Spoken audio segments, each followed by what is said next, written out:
Alright, what's up you guys? This is Devin with CFXTV Studios, back with another video, and today we're going to be talking about an Instagram question that I got.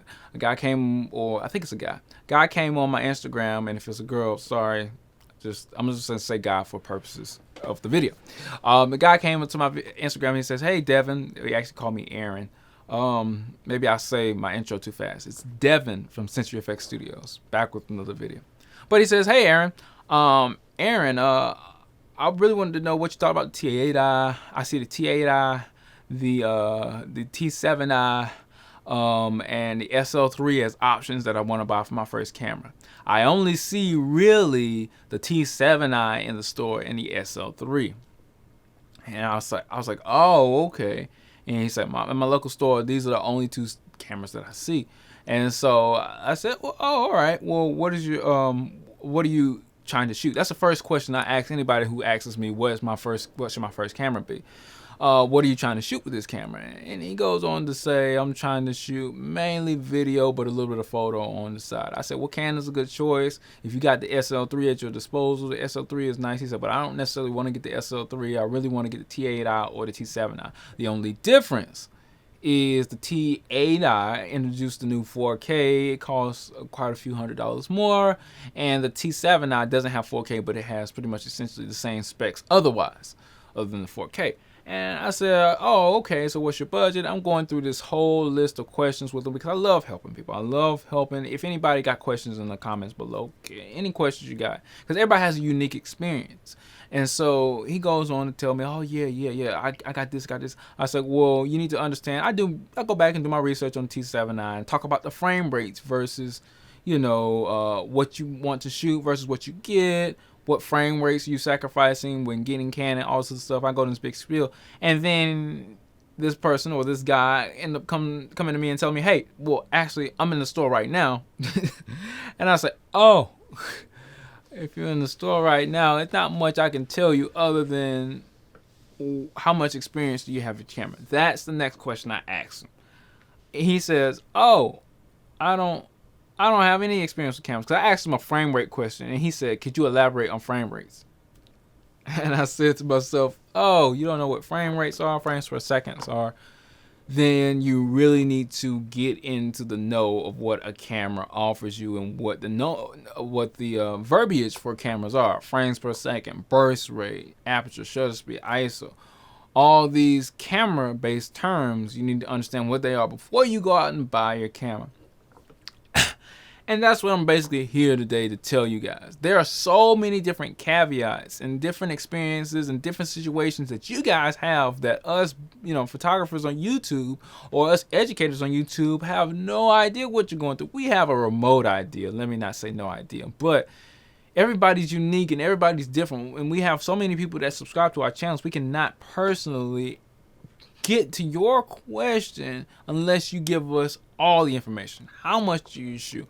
What are you intending to shoot? Because these hybrid cameras do pretty much everything. They're not perfect, but you could have so many ideas for these cameras, and we don't know exactly what to tell you.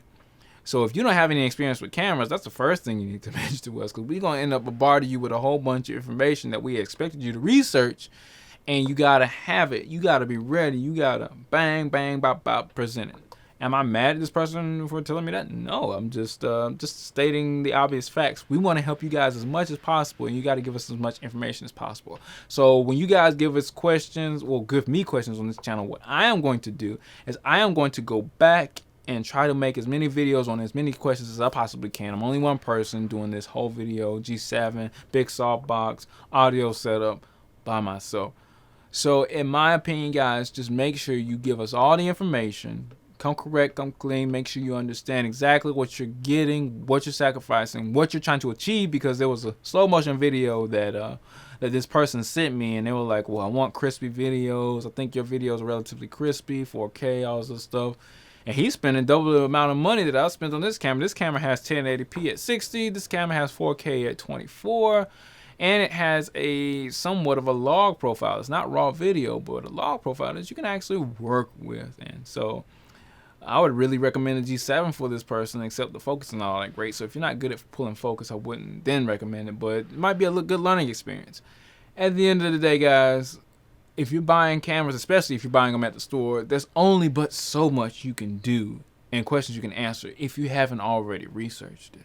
So if I were you, if you're getting a camera out of the store and not using an Amazon-based directory of a whole bunch of different cameras you can choose from, then I would probably go up to that store owner or whoever's in that store section, ask them what cameras do you have on file, and after that, I would go home, take those cameras through, look through research, not take the cameras out the store. Don't steal no cameras. Take that information that you got from that associate at that store or that sales representative at that store. Hey, write down a camera name SL3, Canon SL3, Canon 90D, T8i, T7i, T6i, T6S. Oh, these are the cameras that they got. Let me research the specs on them. Put those specs side by freaking side and frames per second versus this camera, because Canon is known to give you some of the backhand sometimes. They'll give you the same camera in a future camera. In evolution, they'll give you the same camera, or they'll give you the same exact specs. They'll strip something but leave something in this camera. It gets extremely frustrating when you're that type of person that is not well prepared or not for has not done research and doesn't have any experience for us to answer all those questions. And we want to help you guys as much as possible. So I appreciate you looking at the video. I appreciate you doing what you do, supporting me and giving me all this YouTube love. So keep those questions coming in, but do your research. And if you haven't done your research, if I'm part of your research, ask me the questions, all the questions that you possibly can. And stay tuned for the next video, guys. I'm done with CFX Studios. And you guys be safe during the pandemic.